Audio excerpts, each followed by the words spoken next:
Dice el apóstol Pablo en Efesios 5:20, dando siempre gracias por todo al Dios y Padre en el nombre de nuestro Señor Jesucristo. Esta serie se llama Siempre Agradecidos porque tiene la intención de que descubramos las bendiciones que tenemos aún en los tiempos difíciles que vivimos. Cuando nosotros consideramos la vida cristiana, tenemos que hacernos con sinceridad y honestidad la siguiente pregunta. ¿La vida cristiana es una existencia simplemente anhelante? Y la respuesta es obvia, por supuesto que no. Porque nosotros seríamos ridículos y miserables si no tuviéramos bendiciones palpables en nuestra vida hoy. Aquí es donde la iglesia falla, desafortunadamente. Promete cosas innecesarias, ambiciosas, carnales, y menosprecian lo que ya tenemos en Cristo Jesús. Así que muchos están soñando fantasiosamente y malagradecen lo que hoy tenemos, que fue logrado por medio de la misericordia de Dios en la cruz de Cristo. Y la ingratitud es pecado. Por eso, en el libro de Proverbios, en el capítulo 15, versículo 16, dice el escritor, mejor es lo poco con el temor de Jehová, que el gran tesoro donde hay turbación. Más adelante, en el capítulo 30, versículos 8 y 9, dice, vanidad y palabra mentirosa aparta de mí. No me des pobreza ni riqueza. Manténme del pan necesario, no sea que me sacie y te niegue y diga, ¿quién es Jehová? O siendo pobre, hurte y blasfeme en el nombre de mi Dios. Así que este pensamiento, sin embargo, tenemos que considerar que no es conformismo. No es pensar medianamente o mediocremente. La verdad es que es apreciar correctamente lo que tenemos y utilizarlo sabiamente. Cuando nosotros consideramos esto, nos damos cuenta que el cristiano hoy tiene poder ilimitado para transformar su realidad y la de los suyos. Por eso el apóstol Pablo escribe en Romanos 8:6, porque el ocuparse de la carne es muerte, pero el ocuparse del espíritu es vida y paz. El problema es que lo olvidamos. Ahora, cuando nosotros hablamos de bendiciones, de cuando nosotros reconocemos lo que Dios nos da por medio de sus bendiciones, me hace pensar en uno de los saludos más sinceros que tenemos los cristianos. El Dios te bendiga. Y es uno de los más sinceros porque es el anhelo de lo que nosotros queremos para esa persona. Recuerdo a mi abuela, que siendo católica, que siendo en su momento de esta religión, al despedirnos siempre nos persignaba. Y nosotros como niños cristianos volteábamos a ver a nuestros padres para preguntar si esto estaba bien o estaba mal. Pero poco a poco entendí que la intención de mi abuela era buena. Era un anhelo de que nos fuera bien, de que Dios nos bendijera. Ahora, aquí nos damos cuenta que la bendición por excelencia es la que se encuentra en Números capítulo 6, versículo 22 al 26, que dice así.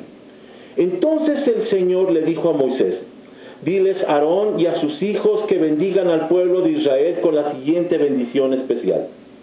Que el Señor te bendiga y te proteja, que el Señor sonría sobre ti y sea compasivo contigo, que el Señor te muestre su favor y te dé su paz. Y completa el versículo 27, cada vez que Aarón y sus hijos bendigan al pueblo de Israel en mi nombre, yo los bendeciré. Cuando nosotros encontramos estas palabras, entonces nos damos cuenta que allí hay algo encerrado que nosotros debemos de considerar con cuidado y con atención. La pregunta es, ¿y en qué consiste la bendición? Lo repite en 2 ocasiones, en mirar el rostro de Dios. Dice en primer lugar que haga resplandecer su rostro sobre ti. Y después vuelve a retomar la idea cuando dice, y alce sobre ti su rostro. Mirar el rostro de Dios es la bendición que espera el cristiano. Ahora, para entenderlo un poco, tenemos que ir entonces a la búsqueda de lo que la palabra de Dios nos instruye. Y vamos a ver la experiencia de Moisés. Allí en Éxodo capítulo 33 encontramos entonces la expresión y la manifestación de lo que era esta bendición sacerdotal, el anhelo en ese entonces de la bendición sobre el pueblo de Israel. Ahora, obviamente, antes del capítulo 33 está el capítulo 32, en donde encontramos el terrible caso del becerro de oro. Después de que Moisés ha subido al monte Sinaí a recibir la ley, dice la palabra de Dios que el pueblo se desenfrena y entonces construye un ídolo, una abominación tan terrible que tiene que ser castigada, y viene por consecuencia situaciones terribles. Allí entonces el versículo 33 dice que Moisés pone la tienda lejos del pueblo, fuera del pueblo, fuera de los límites del campamento. Y dice en el capítulo 33, versículo 7, Moisés tenía la costumbre de armar la carpa de reunión a cierta distancia del campamento, y toda persona que quería hacer alguna petición al Señor iba a la carpa de reunión que estaba fuera del campamento. Esto es consecuencia de lo que había sucedido anteriormente. ¿Y para qué era? Para evitar la destrucción del mismo pueblo. Es decir, era un acto de misericordia. Y es que el pueblo había desatinado y había rechazado la presencia de Dios. Así que el pueblo estaba anhelando recuperar su bendición. Por eso dice en los versículos 8 al 10, cada vez que Moisés se dirigía a la carpa de reunión, toda la gente se levantaba y permanecía de pie a la entrada de su propia carpa. Todos seguían a Moisés con la vista hasta que entraba en la carpa. Cuando Moisés entraba en la carpa, la columna de nube descendía y se quedaba en el aire a la entrada, mientras el Señor hablaba con Moisés. Cuando el pueblo notaba que la nube se detenía a la entrada de la carpa, cada persona se paraba a la entrada de su propia carpa y se inclinaba. La gente deseaba y anhelaba recuperar la bendición. En el versículos 1 al 3, del mismo capítulo 33, dice lo que había sucedido anteriormente. El Señor le dijo a Moisés: váyanse tú y el pueblo que sacaste de la tierra de Egipto, suban a la tierra que juré dar a Abraham, Isaac y Jacob. A ellos les dije: daré esta tierra a sus descendientes. Enviaré un ángel delante de ti para expulsar a los cananeos, los amorreos, los hititas, los fereceos, los heveos y los jebuseos. Suban a la tierra donde fluye la leche y la miel. Sin embargo, yo no los acompañaré. Lo terco y terrible, si lo hiciera, seguramente los destruiría en el camino. Habían perdido su bendición. La cercanía con Dios ya no estaba disponible. La reacción del pueblo es terrible. Dice el versículo 4, cuando los israelitas oyeron estas palabras tan duras, hicieron duelo y dejaron de usar joyas y ropa fina, pues el Señor había dicho a Moisés que le dijera: usted es un pueblo terco y rebelde. Si yo los acompañara, aunque fuera un solo instante, los destruiría en el camino. Quítense las joyas y la ropa fina mientras decido qué hacer con ustedes. Había perdido el pueblo su bendición. Sin embargo, el contraste es que Moisés hablaba con Dios. Hay que recordar un poco antes lo que había sucedido en Éxodo capítulo 20, en los versículos 18 y 19, cuando el pueblo está viendo estremecer la tierra, está viendo las grandes señales que existen en el cielo y en ese monte, y se llenan de temor al punto de decirle entonces a Moisés: mejor tú habla con Dios y nosotros hablamos contigo. Al final, a veces lo que deseamos se cumple. Y tristemente habían perdido entonces su bendición y la cercanía con Dios. Dice en el versículo 11 del capítulo 33 de ese pasaje que Moisés entonces veía a Dios cara a cara. Obviamente estaba limitado, porque el mismo Moisés, en un arrebato de emoción, en los versículos 18 al 20, le dice al Señor: muéstrame tu gloria, déjame verte. Y conocemos las palabras que le dice el Señor: nadie ha visto mi rostro y vivirá. Sin duda alguna, él solamente vería la espalda, pero estaba cercano a Dios. Ahora, esta petición, déjame verte, Es una petición universal. Por eso la bendición sacerdotal anhelaba ver su rostro. ¿Cuántos de nosotros no hemos deseado algo semejante? La mayoría de iglesias, desafortunadamente, vive en el pasado, anhelando la bendición cuando olvidamos que ya tenemos a Cristo en nuestras vidas. Es decir, todo se ha cumplido. Ahora, contrastemos un poco con la experiencia del apóstol Pablo. En 2 Corintios capítulo 12, cuando surge la duda de su liderazgo, ante su liderazgo, el apóstol Pablo se saca un as de la manga. Déjenme leer lo que dice 2 Corintios 12. Mi jactancia no servirá de nada, sin embargo debo seguir adelante. A mi pesar contaré acerca de visiones y revelaciones que provienen del Señor. Hace 14 años fui llevado hasta el tercer cielo. Si en mi cuerpo, fuera de mi cuerpo, no lo sé, solo Dios lo sabe. Es cierto, solo Dios sabe si estaba yo en mi cuerpo o fuera del cuerpo, pero sí sé que fui llevado al paraíso y oí cosas tan increíbles que no pueden expresarse con palabras, cosas que a ningún humano se le permite contar. Nos preguntamos, ¿qué fue lo que vio?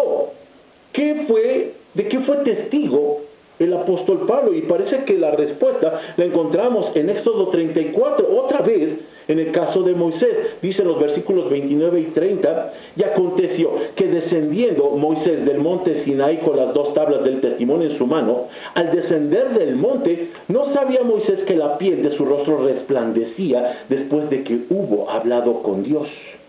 Y Aarón y todos los hijos de Israel miraron a Moisés, y aquí la piel de su rostro era resplandeciente, y tuvieron miedo de acercarse a él. No soportaron ver esa gloria. Así que dice el versículo 33 que se tuvo que cubrir con un velo. La gloria de Dios se reflejaba en el rostro de Moisés. Y eso es lo que está tratando de explicar el apóstol Pablo de su experiencia personal. Yo alcancé a percibir cosas que no puedo ni siquiera describir. Era sin duda alguna el rostro resplandeciente de la bendición sacerdotal. Ahora, para entender esto un poco, tenemos que tener muy claro que mirar un rostro para los judíos significaba un acto de intimidad total. Esta es la explicación de por qué en esas regiones de Oriente utilizan el burka, aquella prenda donde solamente los ojos de las mujeres apenas son apreciados, porque para ellos el acto de intimidad no solamente es mirar el cuerpo, sino mirar el rostro. Y eso solamente está permitido para los esposos. Ahora, desafortunadamente se muestra tan íntimamente el cuerpo que todos participan de esa intimidad. Para el judío era algo muy especial. Y esto explica por qué entonces Jacob fue engañado cuando se le dio a Lea en lugar de Raquel, porque llevaba el velo. No se veía, solamente lo podría ver hasta el momento de la intimidad. También la palabra de Dios habla de cuando Rebeca va llegando a conocer a Isaac, dice que se baja y se cubre el rostro, porque mirar el rostro de otra persona es un acto muy íntimo. Así que lo que en ese momento está sucediendo es que Pablo está anunciando la llegada de lo perfecto.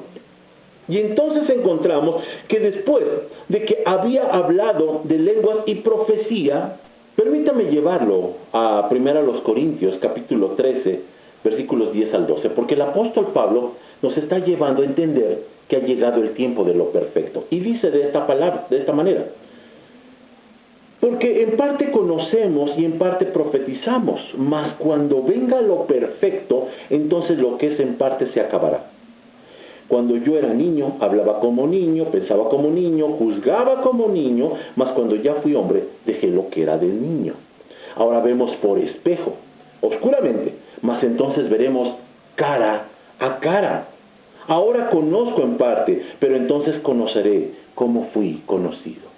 El apóstol Pablo está diciendo que ya llegó el tiempo del cumplimiento de la bendición sacerdotal. Ver a Dios cara a cara, tener una comunión tan íntima y tan estrecha que ya no será necesario llevar una carpa afuera de los límites de la ciudad para que entonces no perezcan las personas. Aquí en este momento, cuando está hablando el apóstol Pablo a los corintios, vemos entonces que cuando se refiere a las etapas de madurez, de ser niño o ser adulto, alude al reino material en primer lugar, lo infantil, esta etapa que estaba por concluir y que desafortunadamente muchas iglesias allí están estacionadas y están secuestradas por el materialismo y está anunciando enseguida la llegada del reino espiritual, la llegada de lo perfecto que estaba por comenzar, es decir, una identidad espiritual.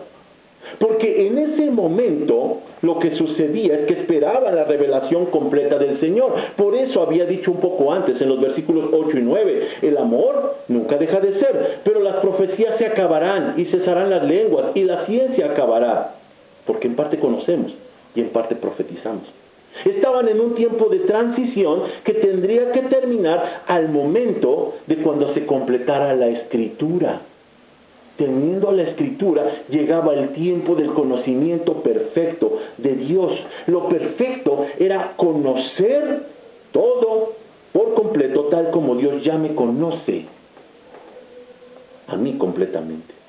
Allí entonces lo vemos que verlo cara a cara es el cumplimiento de la bendición sacerdotal. Por eso el apóstol Pablo, en 2 Corintios capítulo 3, versículo 18, él vuelve a recalcar: por tanto nosotros todos, mirando a cara, descubierto como en un espejo la gloria del Señor, somos transformados de gloria en gloria en la misma imagen, como por el Espíritu del Señor. Ahora hay una cercanía. Ahora hay un momento de intimidad total. La pregunta es, ¿y cuándo pasó eso? En Éxodo capítulo 34, versículo 34, dice: pero cada vez que entraba en la carpa de reunión para hablar con el Señor, se quitaba el velo hasta que salía de ella. Es decir, Moisés entraba a la presencia de Dios solo por un tiempo, por periodos. Hoy nosotros estamos en la presencia de Dios permanentemente. Por eso Jesús había avisado a la samaritana: mujer, créeme que la hora viene cuando ni en este monte ni en Jerusalén adoraréis al Padre. Dios es espíritu y los que lo adoran en espíritu y en verdad es necesario que adoren. Cuando nosotros entonces vemos lo que hoy tenemos, decimos: hoy se ha cumplido esta promesa. Déjenme concluir con lo siguiente. Estamos en tiempos de plenitud. Estamos en tiempos completos, ya no atados a una raza, los judíos, ya no atados a un lugar, ya no atados a un horario. Hoy el Corán Deo, la frase latina que habla acerca del rostro de Dios, está disponible para el creyente. Termino con esta anécdota. Se cuenta que en una universidad de Estados Unidos hicieron un experimento donde pusieron un cesto de manzanas con un letrero que decía: toma solo una manzana, Dios te está observando. Pero del otro lado pusieron una cesta con dulces y con otro letrero que decía: toma todos los que quieras, Dios está de espaldas cuidando las manzanas. Muchos estamos pensando que esta es la realidad. La realidad es que estamos completos en Cristo Jesús. Estamos en tiempos plenos. Cuando nosotros vemos este regalo, decimos: ya no anhelamos la bendición de Dios. Ya no necesitamos estar esperando algo que ya tenemos en Cristo Jesús y que nadie nos quitará. Que Dios les bendiga.